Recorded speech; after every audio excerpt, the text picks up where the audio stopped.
Hello दोस्तों, welcome to our channel. उम्मीद करते हैं दोस्तों आप सभी बिल्कुल ठीक होंगे। तो दोस्तों आज जो कहानी हम आपको बताने वाले हैं वो एक सच्ची घटना पर आधारित है। ये कहानी उस समय की है जब जापान ने कोरिया के ऊपर इन्वेजन किया था। उस समय जापानीज आर्मी ने कोरियन लड़कियों के साथ जो घटिया और घिनौनी हरकत की थी उसका खुलासा कैसे 60 साल बाद कोरिया की एक 80 साल की बूढ़ी माँ ने किया था और जापानीज आर्मी की घिनौनी हरकत को दुनिया के सामने लाया था। ये कहानी उसी के ऊपर आधारित है। उम्मीद करते हैं आपको ये मूवी पसंद आएगी, इसलिए बिना टाइम वेस्ट किए वीडियो को शुरू करते हैं। तो दोस्तों कहानी को शुरुआत में हमें एक आदमी को दिखाया जाता है जो बरसात की एक रात को मार्केट की एक बिल्डिंग की दीवार में हथौड़े से तोड़कर उस दरार में कुछ डाल रहा है। वही ऊपर से कोई मास्क पहना हुआ एक आदमी उसकी फोटो खींच लेता है। अब अगले सीन में हम पार्क मिन नाम के एक लड़के को देखते हैं जो कि इस कहानी का मेन हीरो भी है। पार्क एक सरकारी डिस्ट्रिक्ट कंपनी में जाता है जहां उसकी ज्वाइनिंग का आज पहला दिन है। इस कंपनी में लगभग 100 से भी ज्यादा लोग काम करते हैं और हर दिन यहाँ कई लोग अपनी प्रॉब्लम को लेकर आते हैं। ये कंपनी के लोग उनकी प्रॉब्लम को सॉल्व करने में उनकी हेल्प करते हैं। अब पार्क का आज पहला दिन है, इसलिए वो ऑफिस में मौजूद अपने को वर्कर्स को कुछ देता है। इसके बाद वो अपनी डेस्क पर बैठ जाता है। तभी मास्क और हुडी पहना हुआ कोई डिस्ट्रिक्ट ऑफिस के अंदर आता है। एक्चुअली ये वही इंसान है जो पिछली रात बिल्डिंग की फोटो खींच रहा था। उसको देखते ही ऑफिस में मौजूद सभी एम्प्लॉय काफी डर जाते हैं और इसे प्रेटेंड करते हैं जैसे वो काफी व्यस्त है। अब पार्क को समझ नहीं आता कि उसके कलीग ऐसे क्यों बिहेव कर रहे हैं। अब वो इंसान ऑफिस के हेड के पास जाते ही अपने मास्क को हटा देता है तो हम देखते हैं कि वो कोई और नहीं बल्कि एक दादी है। अब इस दादी से सभी लोग इतना डर क्यों रहे थे। पार्क को अभी ये सब समझ नहीं आता, इसलिए वो फिर से अपने काम में लग जाता है। वही दादी डिस्ट्रिक्ट ऑफिस के हेड को वो फोटो दिखाती लगती है जो उन्होंने पिछली रात खींची थी। फोटो को देखकर हेड कहता है कि इन फोटो का मैं क्या करूंगा। तो दादी उन्हें बताती है ये आदमी मार्केट की दीवार को हथौड़े से तोड़कर उसमें सल्फ्यूरिक एसिड डाल रहा है और जानबूझकर बिल्डिंग की दीवार को खराब कर रहा है। इसके बाद हेड कहता है कि इसमें गलत क्या है, क्योंकि वैसे भी ये बिल्डिंग जल्द ही डिस्ट्रॉय कर दी जाएगी और इसकी जगह नई बिल्डिंग बनाई जाएगी, इसलिए आप अपना और हमारा टाइम वेस्ट मत करो। इतना सुनते ही दादी उसे भला बुरा कहने लगती है। दादी उससे कहती है कि वो बिल्डिंग बिल्कुल ठीक है, उसे दोबारा क्यों बनाया जाएगा। वहाँ कई सारे लोगों की दुकानें हैं, अगर ऐसे में बिल्डिंग टूट गई तो उनका क्या होगा, उन दुकानदारों की आमदनी का क्या होगा। इसके बाद दादी हेड से झगड़ा करने लगती है। इसी बीच पार्क दादी की फोटो खींच लेता है। दादी उससे पूछती है कि तुम मेरी फोटो क्यों खींच रहे हो। तो पार्क कहता है कि एविडेंस के तौर पर मैं आपकी फोटो खींच रहा हूँ। दादी उससे कहती है कि तुम इस कंपनी में नए हो क्या। तो पार्क कहता है कि कंपनी का सारा काम एक तरीके से किया जाना चाहिए, इसलिए अगर आपको कोई शिकायत है तो अपना टोकन नंबर लेकर लाइन में लग जाओ, हम आपकी प्रॉब्लम को जरूर सॉल्व करेंगे। दादी उससे कहती है कि उन्होंने आज तक कोई टोकन नहीं लिया, इसलिए बिना टोकन ही उसकी शिकायत लिखो। तो पार्क कहता है कि मैं बिना टोकन के मैं आपकी कोई शिकायत नहीं लिखूंगा। इतना सुनते ही दादी गुस्से में वहाँ से चली जाती है। अब अगले सीन में हम देखते हैं कि ऑफिस का पार्क को दादी के बारे में बताता है। वो पार्क से कहता है कि इन दादी का नाम योगबुन है और ये अक्सर हमारे ऑफिस में कंप्लेन लेकर आती रहती है। मार्केट में हर कोई इनसे डरता है क्योंकि इन्हें अगर कुछ भी गलत दिखाई देता है तो ये उसकी कंप्लेन लेकर ऑफिस में आ जाती है और अब तक ये लगभग 6000 कंप्लेन दर्ज करवा चुकी है। यही वजह है कि ऑफिस में हर कोई इनसे दूर भागता है। अब हेड की बात सुनकर पार्क कहता है कि इन दादी को मैं हैंडल कर लूंगा। इसके बाद वो सभी अपने काम में लग जाते हैं। तभी वो दादी टोकन नंबर लेकर पार्क के पास अपनी कंप्लेन दर्ज करवाने आ जाती है।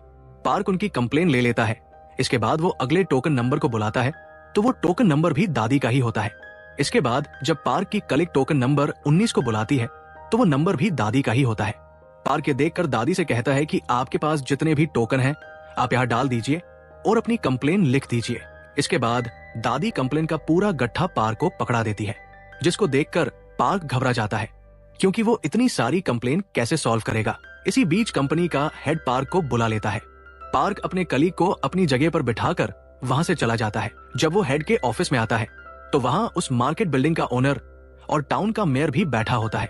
मेयर पार्क से कहता है कि हम उस मार्केट बिल्डिंग को तुड़वाकर नया बिल्डिंग बनाना चाहते हैं, लेकिन वहां के लोग रोक टोक कर रहे हैं, इसलिए तुम हमें सजेशन दो कि ऐसे में हमें क्या करना चाहिए। इस पर पार्क उनसे कहता है कि सर हम उस बिल्डिंग के ओनर पर केस करेंगे कि वो बिल्डिंग ना तुड़वाए। इतना सुनते ही बिल्डिंग ओनर पार्क पर भड़क जाता है।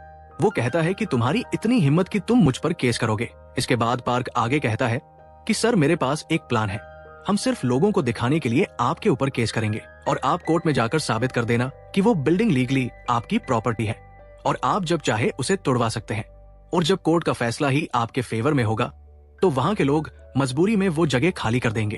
अब पार्क का प्लान सुनकर वो लोग पार्क की तारीफ करने लगते हैं। वहीं दूसरी तरफ जब दादी डिस्ट्रिक्ट ऑफिस से अपने घर जाती है तो वो जंग नाम की एक लेडी से लड़ने लगती है, क्योंकि जंग ने अपनी दुकान का बोर्ड रोड पर रखा हुआ था जो दादी को पसंद नहीं आया।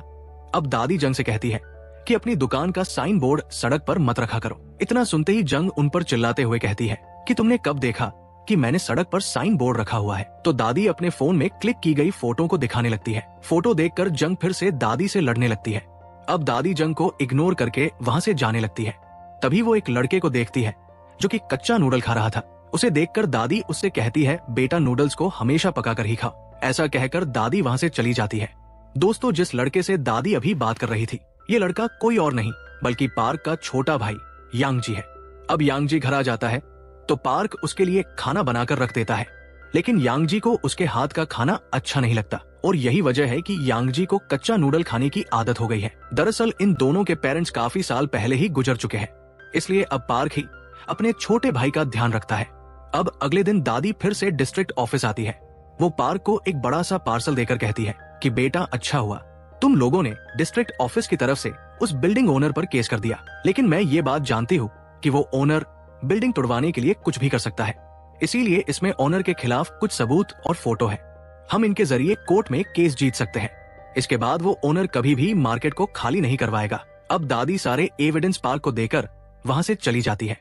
दादी को उम्मीद होती है कि पार्क उनकी मदद जरूर करेगा, लेकिन पार्क उन फाइल्स को देखने के बजाय अपनी कलीग से कहता है कि इन सभी फाइल्स को वेस्ट फाइल्स के साथ रख दो। अब अगले सीन में दादी अपनी दोस्त जंगसिम से मिलने एक रेस्टोरेंट में जाती है। जंगसिम फोन पर इंग्लिश में बात करती है। दादी उन्हें देखकर हैरान हो जाती है कि ये तो बहुत अच्छे से इंग्लिश बोल रही है। फोन कटने के बाद जंगसिम दादी से कहती है कि मैं स्पोकन इंग्लिश क्लास गई थी और वहीं से मैंने इंग्लिश सीखी। इसके बाद वो दादी से पूछती है कि वैसे तुम्हारा काम कैसे चल रहा है। तो दादी कहती है, अरे मेरी तो सिलाई की दुकान है, बस सारा दिन उसी में लगी रहती हूँ। इसके बाद जंगसिम दादी से कहती है कि कब तक इन्हीं सब में लगी रहोगी, थोड़ा बाहर निकलो, अपनी लाइफ एंजॉय करो। तो दादी कहती है कि घूमना तो मैं भी चाहती हूँ लेकिन वक्त ही नहीं मिलता। तभी जंगसिम को एक कॉल आ जाती है। वो अपना बैग चेक करने लगती है तो दादी उससे कहती है कि तुम्हारा फोन तो टेबल पर रखा है, तुम बैग में क्या ढूंढ रही हो। लेकिन जंगसिम बिना कुछ कहे अपनी चीजें लेकर वहां से चली जाती है। अब दादी को समझ नहीं आता कि वो अचानक से कैसे चली गई। तभी वो टेबल पर जंगसिम का रुमाल देखती है तो वो उसे देने के लिए जंगसिम के पीछे जाती है, लेकिन तब तक वो वहां से जा चुकी होती है। दोस्तों, ये जो रुमाल दादी के पास है ये कोई मामूली रुमाल नहीं है, बल्कि इसके पीछे भी एक हिस्ट्री छिपी हुई है जिसका खुलासा क्लाइमेक्स में होगा। इसलिए आप इस रुमाल की स्टोरी को अपने माइंड में बिठा लो। अब दादी अपने घर आ जाती है। घर आकर वो फिर से अपना वही सिलाई का काम शुरू कर देती है। तभी वो एक कार्ड को देखती है जिस पर लिखा होता है छोटा भाई और उसका फोन नंबर। अब दादी उस नंबर पर कॉल करती है, लेकिन दूसरी तरफ कोई अमेरिकन इंग्लिश में बोलता है तो दादी घबराकर कॉल कट कर देती है, क्योंकि दादी को अच्छे से इंग्लिश नहीं आती और वो इंग्लिश सीखना चाहती है और इसके लिए वो स्पोकन इंग्लिश क्लास भी ज्वाइन करती है। लेकिन क्लास में जितने भी स्टूडेंट्स होते हैं वो सभी यंग स्टूडेंट्स होते हैं जो कि काफी जल्दी से इंग्लिश सीख जाते हैं। लेकिन दादी को क्लास के दौरान काफी सारे डाउट होते हैं, इसलिए वो बार बार क्लास टीचर से अपने डाउट पूछती रहती है, जिसकी वजह से बाकी बच्चों को डिस्टरबेंस होता है। इसी वजह से क्लास टीचर ने उन्हें क्लास में आने से ही मना कर दिया था। अब दादी एक लाइब्रेरी में जाती है। तभी वो किसी की आवाज सुनती है जो कि काफी बढ़िया इंग्लिश बोल रहा होता है। दादी उसके पास चली जाती है, जो कोई और नहीं बल्कि पार्क ही होता है। पार्क को देखकर दादी तो उसके पीछे पड़ जाती है कि प्लीज मुझे इंग्लिश सिखा दो, बदले में मैं तुम्हें पैसे भी दूंगी। लेकिन पार्क कहता है कि दादी मैं खुद अपने एग्जाम की तैयारी कर रहा हूँ, ऊपर से आपने मुझे इतनी सारी कंप्लेन की फाइल दे रखी है, उन्हें भी सॉल्व करना है, इसलिए मेरे पास इतना समय नहीं है कि मैं आपको इंग्लिश सिखा सकूं। ऐसा कहकर वो वहां से चला जाता है। अब दादी भी उदास हो जाती है क्योंकि वो दिल से इंग्लिश सीखना चाहती है। अब दादी अपनी प्रॉब्लम को लेकर फिर से डिस्ट्रिक्ट ऑफिस चली जाती है। वो पार्क को अपनी शिकायत का पेपर देती है जिस पर लिखा हुआ था कि प्लीज मुझे इंग्लिश सिखाओ। इतना पढ़ते ही पार्क दादी से कहता है कि दादी मैं कोई टीचर नहीं हूँ जो आपको इंग्लिश सिखाऊं, अगर आपको इंग्लिश सीखनी है तो किसी स्पोकन क्लास को ज्वाइन करो। तो दादी उससे कहती है कि सभी स्पोकन क्लास वाले मुझे इंग्लिश सिखाने से मना कर देते हैं। अब पार्क उनसे कहता है कि दादी मैं सच में आपको इंग्लिश नहीं सिखा सकता। तो दादी कहती है कि ठीक है। इसके बाद वो कंप्लेन का बैग लेकर डेस्क की तरफ जाने लगती है। पार्क उनसे पूछता है कि इसमें क्या है, तो वो कहती है कि इसमें बहुत सारी कंप्लेन है और अगर तुमने मुझे इंग्लिश नहीं सिखाई तो मैं हर दिन इतनी ही कंप्लेन लेकर आऊंगी। इतना सुनते ही पार्क के दोस्त उससे रिक्वेस्ट करने लगते हैं कि प्लीज तुम दादी को इंग्लिश सिखा दो, वरना ये फिर से शिकायत लेकर आ जाएंगी। अब मजबूरी में पार्क को उनकी बात माननी पड़ती है। अब पार्क दादी को ABCD वाली एक बुक देता है तो दादी उससे कहती है, ये सब तो मुझे आती है, तुम मुझे बस सेंटेंस बनाना सिखा दो। अब पार्क को भी दादी पर थोड़ा गुस्सा आता है, इसलिए वो जानबूझकर दादी को एक हार्ड शब्दों वाली बुक देता है और कहता है कि कल मैं तुम्हारा टेस्ट लूंगा, अगर आप उसमें 80 मार्क्स ले आई तो मैं आपको आगे की इंग्लिश सिखाऊंगा, वरना इसके बाद मैं कभी आपको इंग्लिश नहीं सिखाऊंगा। अब बेचारी दादी उस बुक को लेकर घर आ जाती है। वो सारी रात बैठकर जैसे तैसे उन शब्दों को याद करने लगती है। अगले दिन जब उनका टेस्ट होता है तो वो 80 मार्क्स से नीचे स्कोर कर पाती है, इसलिए पार्क उनसे कहता है कि वो अब उन्हें इंग्लिश नहीं सिखाएगा। ऐसा कहकर वो वहाँ से चला जाता है। दरअसल पार्क ने जानबूझकर दादी को मुश्किल शब्दों वाली बुक दी थी ताकि दादी कभी भी पास ना हो सके और दादी से उसका पीछा छूट जाए। अब अपने नंबर देखकर दादी भी उदास हो जाती है। अब अगले सीन में हम देखते हैं कि कुछ लोग जंग की दुकान पर आ जाते हैं। वो जंग से झगड़ा करने लगते हैं कि इस दुकान को खाली कर दो, लेकिन जंग उनसे कहती है कि हम क्यों निकले, हम पिछले 20 साल से यहाँ दुकान चला रहे हैं और इस बिल्डिंग में कोई खराबी नहीं है जो तुम लोग इसे तुड़वाने पर तुले हुए हो। तभी दादी भी वहाँ आ जाती है। दादी उन लोगों को डांटने लगती है। अब दादी को देखकर वो लोग वहाँ से चले जाते हैं। इसके बाद दादी जंग से कहती है कि तुम फिक्र मत करो, कॉर्पोरेशन वालों ने खुद बिल्डिंग के ओनर पर केस कर दिया है और हम जल्द ही केस जीत भी जाएंगे। लेकिन जंग दादी को इग्नोर करते हुए वहाँ से चली जाती है। वही पार्क भी अपना काम खत्म करके घर आ रहा होता है। तभी वो अपने छोटे भाई को पैदल जाते हुए देखता है, इसलिए वो भी बस से उतर जाता है। इसके बाद वो अपने भाई का पीछा करने लगता है। वो देखता है कि यांग जी किसी टेलर शॉप के अंदर चला गया है, इसलिए वो भी दुकान के अंदर चला जाता है। तभी दादी गेट खोल देती है, जिसके बाद वो दोनों डर जाते हैं। अब यहाँ पर दादी को पता चलता है कि पार्क और यांग जी दोनों सगे भाई हैं। इसके बाद दादी उन दोनों के लिए कई सारे डिशेस लेकर आती है। दोनों भाई बड़े चाव से खाना खाते हैं, क्योंकि उन लोगों ने कई सालों से घर का अच्छा खाना नहीं खाया, इसलिए वो दोनों जी भरकर खाना खाते हैं। अब खाना खाने के बाद पार्क देखता है कि दादी ने पूरी दीवार पर जो भी मुश्किल शब्द थे उन्हें लिखकर प्रैक्टिस किया था। ये देखकर पार्क समझ जाता है कि दादी को इंग्लिश सीखने में बहुत ज्यादा इंटरेस्ट है। अब वो दादी से पूछता है कि आप मेरे भाई को खाना क्यों दे रही थी, तो दादी उसे बताती है कि एक दिन जब मैं मार्केट से लौट रही थी तो मैंने देखा ये लड़का कच्चा नूडल्स खा रहा था, इसलिए उस दिन मैंने उससे बोल दिया कि जब भी तुम्हारा खाना खाने का मन हो तो मेरे पास आ जाया करो। तब से ये हर रोज मेरे पास खाना खाने चला आता है। अब ये सब सुनकर पार्क थोड़ा इमोशनल हो जाता है। वो सोचने लगता है कि वो जिस दादी से अपना पीछा छुड़ा रहा था वही दादी उसके भाई को खाना खिलाती है। इसके बाद पार्क दादी से कहता है कि आप हर रोज मेरे भाई को खाना खिला दिया करो, इसके बदले में मैं आपको इंग्लिश सिखाऊंगा, वो भी फ्री में। तो दादी कहती है कि अगर तुम नहीं भी सिखाते तो भी मैं यांग जी को खाना खिलाती। इसके बाद पार्क कहता है कि सोमवार, बुधवार और शुक्रवार को आपकी इंग्लिश क्लास हुआ करेगी। तभी दादी इंग्लिश की बुक लेकर आ जाती है। वो कहती है कि आज बुधवार है, इसलिए आज से ही पढ़ाना शुरू कर दो। ये देखकर पार्क चौंक जाता है। इसके बाद वो दादी को इंग्लिश सिखाने लगता है। अब वो हर दिन दादी को इंग्लिश सिखाने के लिए उनके घर आता है। दादी भी बहुत तेजी के साथ इंग्लिश में अपनी पकड़ बना रही थी। अब एक दिन पार्क दादी को बार में लेकर जाता है। वो दादी से कहता है कि आज तुम्हें वहाँ जो अमेरिकन बैठे हैं उनसे कम से कम 5 मिनट तक सिर्फ इंग्लिश में बात करनी होगी। इसके बाद वो टाइमर लगा देता है। अब दादी भी उनके पास चली जाती है, लेकिन वो ज्यादा देर तक इंग्लिश नहीं बोल पाती। इसके बाद पार्क उनसे कहता है कि अब आपको 10 मिनट तक उन लड़कियों से इंग्लिश में बात करनी होगी। इसके बाद दादी उनके पास चली जाती है और वो उनसे 10 मिनट से भी ज्यादा बात करती है। दरअसल ऐसा करके पार्क दादी के कॉन्फिडेंस को बढ़ाना चाहता है ताकि दादी इंग्लिश में बात करते हुए घबराए ना। अब ये देखकर पार्क काफी खुश होता है। इसके बाद वो लोग बाहर आ जाते हैं। अब अगले दिन जब पार्क अपने भाई के साथ दादी के घर जाता है तो वो दादी से पूछता है कि आप इंग्लिश क्यों सीखना चाहती हो।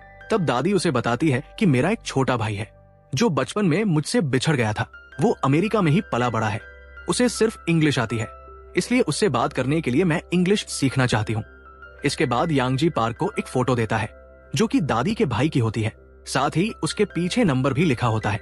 अब अगले दिन पार्क उस नंबर पर कॉल करता है। वो बताता है कि आपकी बहन आपसे बात करना चाहती है, लेकिन दादी का भाई कहता है कि उन्हें किसी से कोई बात नहीं करनी। इसके बाद कॉल कट जाती है। अब ये सब देखकर पार्क उदास हो जाता है, क्योंकि जो दादी अपने भाई से बात करने के लिए इंग्लिश सीख रही है वही भाई उनसे बात तक नहीं करना चाहता। वही दूसरी तरफ दादी अपनी दोस्त जंगसिम से मिलने हॉस्पिटल जाती है। दरअसल जंगसिम को एमनीसिया नाम की बीमारी हो गई है, जिसकी वजह से धीरे धीरे उनकी यादाश्त कमजोर हो रही है। अब दादी जंगसिम को रुमाल दिखाते हुए कहती है कि क्या तुम्हें ये रुमाल याद है? तो वो कहती है कि मैं सब कुछ भूल सकती हूँ, लेकिन इस रुमाल को नहीं भूल सकती। ऐसा कहकर वो दोनों रोने लगती है। तभी डॉक्टर वहाँ आ जाती है। वो दादी को बताती है कि आपकी दोस्त की एक विश है जिसे सिर्फ आप ही पूरा कर सकती है। वो चाहती है कि सब कुछ भूलने से पहले आप उनकी ये आखिरी विश पूरी करो। दोस्तों, अब जंगसिम की क्या विश है ये हमें आगे पता चलेगा। अब अगले सीन में हम देखते हैं कि दादी घर आती है। तभी वो देखती है कि पुलिस वाले जंग को पकड़ कर लेकर जा रहे हैं। जंग दादी को देखकर उनसे ही लड़ने लगती है। उसे लगता है कि दादी ने ही पुलिस वालों को बुलाया है। अब अगले दिन दादी फिर से डिस्ट्रिक्ट ऑफिस में जाती है। वो देखती है कि पार्क वहाँ पर नहीं है, इसलिए वो पार्क की कलीग से कहती है कि जो एविडेंस मैंने तुम लोगों को दिए थे वो मुझे वापस दो। तो वो कहती है कि पार्क ने उन फाइल्स को वेस्ट फाइल में रखने के लिए कहा था, इसलिए वो सब तो अब खत्म हो चुकी है। इतना सुनते ही दादी गुस्से में उसे कहती है कि जल्दी से पार्क को कॉल करके यहाँ बुलाओ। अब वो पार्क को कॉल करके ऑफिस में बुला लेती है। जब पार्क वहाँ आता है तो दादी उससे पूछती है कि तुमने वो एविडेंस कहाँ फेंक दिए? मैंने तुम पर भरोसा करके वो एविडेंस तुम्हें दिए थे। अब पार्क भी गुस्से में उनसे कहने लगता है कि वो बिल्डिंग इलीगल है, इसलिए उसका टूटना तय है और आप फिक्र मत करो, आपकी शॉप जहाँ है वो वही रहेगी। दादी पार्क से कहती है कि तुम्हें क्या लगता है कि मैं ये सब अपनी दुकान को बचाने के लिए कर रही हूँ? मैं उस बिल्डिंग में मौजूद उन सभी लोगों के लिए लड़ रही हूँ जिनका उस बिल्डिंग के अलावा और कोई कमाई का जरिया नहीं है। ऐसे में अगर वो बिल्डिंग टूट गई तो उनका क्या होगा? अब दादी पार्क से लड़ने लगती है। वो पार्क को थप्पड़ मार देती है। इसके बाद पार्क भी गुस्से में उन्हें बता देता है कि आप भी इंग्लिश सीखना बंद कर दो, क्योंकि तुम्हारा भाई तुमसे बात नहीं करना चाहता। इतना सुनते ही दादी वही बेहोश सी हो जाती है। वही यांगजी भी ये सब देखता रहता है। वो अपने भाई की हरकत से परेशान होकर वहाँ से चला जाता है। अब अगले सीन में यांगजी पार्क से कहता है कि आपने दादी के साथ जो कुछ किया वो अच्छा नहीं था। दादी ने बिना मतलब के हम दोनों को खाना खिलाया। वो हमेशा लोगों की मदद करती रहती है और तुम्हें लगता है कि वो सिर्फ अपनी दुकान बचाने के लिए उस बिल्डिंग को बचा रही है। अब यांगजी की बात सुनकर पार्क को भी अपनी गलती का एहसास हो जाता है, इसलिए वो ऑफिस में दादी की फाइल्स को ढूंढने लगता है। इसके बाद वो दादी की सारी फाइल्स को पढ़ने लगता है। उसे एहसास हो जाता है कि बिल्डिंग ओनर जानबूझकर उस ब्यूलाइडिंग को कमजोर कर रहा है ताकि वो वक्त से पहले टूट जाए। वही कुछ गुंडे जंग की दुकान पर आ जाते हैं। वो जंग से कहते हैं कि अभी तो तुम्हें सिर्फ पुलिस से पकड़वाया है, अगर तुमने दुकान खाली नहीं करी तो तुम्हें परमानेंट जेल में बंद करवा देंगे। अब उसकी बात सुनकर जंग को पता चलता है कि वो पुलिस दादी ने नहीं बुलाई थी, बल्कि बिल्डिंग के ओनर ने बुलाई थी। अब जंग उस पर हमला करने वाली होती है, लेकिन वो जंग को नीचे फेंक देता है। इसी बीच पार्क भी वहाँ आ जाता है। वो उन गुंडों को वहाँ से भगा देता है। इसके बाद वो दादी के पास जाता है। वो दादी से बार बार सॉरी बोलता रहता है। दादी उससे कहती है कि तुम सॉरी क्यों बोल रहे हो, लेकिन पार्क फिर भी उन्हें सॉरी बोलता रहता है। के बाद दादी उसे गले लगा लेती है। अब दादी पार्क को अपनी पुरानी फोटो दिखाती है। वो बताती है कि ये जो लड़की खड़ी है इसी ने मेरी जान बचाई थी, इसका नाम जंगसिम है। अगर ये नहीं होती तो आज मैं भी जिंदा नहीं होती। इसके बाद दादी अपने फ्लैशबैक में चली जाती है, जहाँ जापानीज आर्मी ने कोरिया पर कब्जा कर लिया था, लेकिन वो कोरियन लड़कियों के साथ गलत काम करते थे। यहाँ तक कि उन्होंने बच्चियों को भी नहीं छोड़ा था, और उनमें से एक दादी भी थी। उस दौरान उनकी उम्र सिर्फ 13 साल थी, लेकिन जापानीज आर्मी फिर भी उनके साथ गलत काम किया करती थी। इन सब से परेशान होकर दादी मरना भी चाहती थी, लेकिन जंगसिम ने उन्हें बचा लिया था। इसके बाद उन दोनों ने रुमाल पर डिजाइन बनाया और ये वादा किया कि जब भी वो लोग दुखी होंगी तो वो इसी रुमाल से अपने आंसू साफ कर लेंगे। दोस्तों, ये वही रुमाल है जो दादी ने अपनी दोस्त को दिखाया था, जिसकी बात हमने मूवी की शुरुआत में की थी। अब दादी फिर से प्रेजेंट में आ जाती है। वो पार्क को बताती है कि मेरी दोस्त जंगसिम दुनिया के सामने जापानीज आर्मी की असलियत लाना चाहती थी, इसलिए उसने भी इंग्लिश सीखी थी और उसने लेटर भी लिखे थे, लेकिन कोई फायदा नहीं हुआ क्योंकि हमारी बात कभी अमेरिकन अथॉरिटी के पास पहुंच ही नहीं पाई। दादी आगे बताती है कि जंगसिम हमेशा से चाहती थी कि वो जापानीज आर्मी की सच्चाई को सबके सामने ला सके, लेकिन उसे भूलने की बीमारी हो गई है, इसलिए वो चाहती है कि उसकी आखिरी विश को मैं पूरा करूं, और यही वजह है कि मैं इंग्लिश सीखना चाहती थी। अब दादी की बात सुनकर पार्क को काफी दुख होता है कि दादी कितने दर्द से गुजरी है, इसके बावजूद भी वो लोगों के बारे में कितना सोचती है। दादी कहती है कि क्या तुम मेरी आखिरी मदद करोगे? क्या तुम मुझे अमेरिका लेकर चलोगे ताकि मैं उन्हें सच्चाई बता सकूं? अब पार्क भी दादी की मदद करने के लिए तैयार हो जाता है। इसके बाद वो दादी का पासपोर्ट बनवाता है, साथ ही अमेरिकन एजेंसी में दादी की रिक्वेस्ट भी भेज देता है। अब पार्क दादी की स्पीच पढ़ने में मदद करवाता है। वो अपनी कंपनी के लोगों के सामने दादी को खड़ा करके स्पीच बुलवाता है ताकि दादी की घबराहट खत्म हो जाए। अब कुछ दिन बाद वो लोग अमेरिका जाने के लिए तैयार होने लगते हैं। अब वो लोग अमेरिका आ जाते हैं। इसके बाद अमेरिकन इंटरनेशनल कोर्ट में दादी वो सब बताने लगती है जो पार्क ने एक स्पीच लेटर में लिखा था। वो बताती है कि कैसे जापानीज आर्मी ने अपनी हैवानियत कोरियन लड़कियों पर दिखाई थी। वो हर दिन कोरियन लड़कियों के साथ गलत काम किया करते थे, यहाँ तक उन लोगों ने मासूम बच्चियों को भी नहीं छोड़ा था। दादी आगे बताती है कि वो लोग युद्ध की आड़ में हमारी आत्मा को हर दिन कुचला करते थे। तभी कोर्ट में बैठा एक जापानीज बोलने लगता है कि तुम सिर्फ जापानीज आर्मी को बदनाम करने के लिए उन पर ऐसा झूठा आरोप लगा रही हो ताकि तुम्हें कुछ कंपनसेशन मिल सके। वो आगे कहता है कि तुम्हारे पास क्या सबूत है कि जापानीज आर्मी ने तुम्हें कंफर्ट विमेन बनाया था, इसलिए तुम जापान और जापानीज आर्मी को बदनाम करना बंद करो। वो आगे कहता है कि क्या तुम हमारी बात का जवाब इंग्लिश में दे पाओगी? तो दादी कहती है कि I can speak English very well. वही पार्क भी परेशान हो जाता है कि कहीं दादी नर्वस ना हो जाए, इसलिए वो उनके पास जाने की कोशिश करता है, लेकिन गार्ड उसे रोक लेते हैं। अब दादी उस फोटो को दिखाने लगती है जो फोटो उन्होंने पार्क को दिखाई थी, लेकिन फोटो देखने के बाद जापानीज कहता है कि इस फोटो में खास क्या है।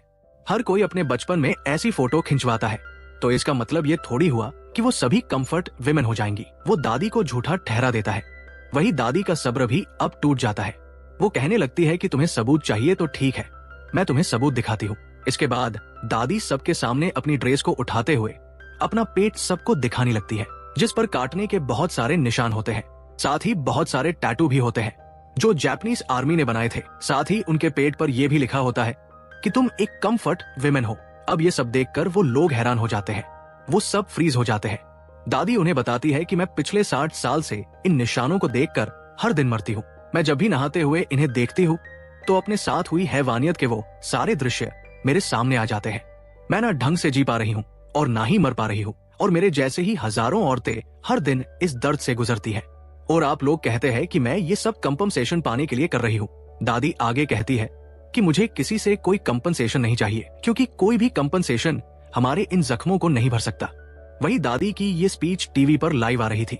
कोरिया के सभी लोग दादी को देख रहे थे। दादी की दोस्त भी ये सब देखती है और उसे भी याद आने लगता है। अब दादी आगे कहती है कि हमें किसी से कुछ नहीं चाहिए, हम चाहते हैं कि जापानीज आर्मी हमसे माफी मांगे। उन्होंने हमारे साथ जो कुछ किया उसके लिए उन्हें माफी मांगनी पड़ेगी। ऐसा कहते हुए दादी अपनी स्पीच को पूरा करती है। वही कोर्ट में बैठे सभी लोग दादी के लिए ताली बजाने लगते हैं, और इसी के साथ ही दादी पूरी दुनिया को जापानीज आर्मी की सच्चाई बताकर अपनी दोस्त जंग सिम की लास्ट विश को भी पूरा कर देती है। वही कोर्ट भी जापानीज आर्मी के खिलाफ कार्रवाई करने का फैसला सुनाती है। अब कोर्ट सेशन खत्म होने के बाद पार्क दादी से कहता है कि दादी मेरे पास आपके लिए एक सरप्राइज है। इसके बाद वो दादी को एक कमरे में लेकर जाता है जहाँ दादी का भाई होता है। अपने भाई को देखकर दादी इमोशनल हो जाती है। इसके बाद वो उसे गले लगा लेती है। अब कहानी के लास्ट सीन में हम देखते हैं कि पार्क हमेशा के लिए दादी का पोता बनकर उनके साथ एक फैमिली की तरह रहने लगा है। वही दादी भी अब पूरी दुनिया घूमना चाहती है, इसलिए जब वो अपने पासपोर्ट पर वीजा स्टैंप लगवाती है तो स्टाफ दादी से पूछता है कि क्या आप इंग्लिश बोल सकती हो? तो दादी कहती है यस आई कैन स्पीक, और इसी के साथ ही हमारी ये कहानी यहीं पर खत्म हो जाती है। उम्मीद है दोस्तों आपको ये मूवी पसंद आई होगी। ऐसी और भी मजेदार मूवीज देखने के लिए बने रहें हमारे साथ। तब तक के लिए अपना और अपने परिवार का ध्यान रखें। राधे राधे।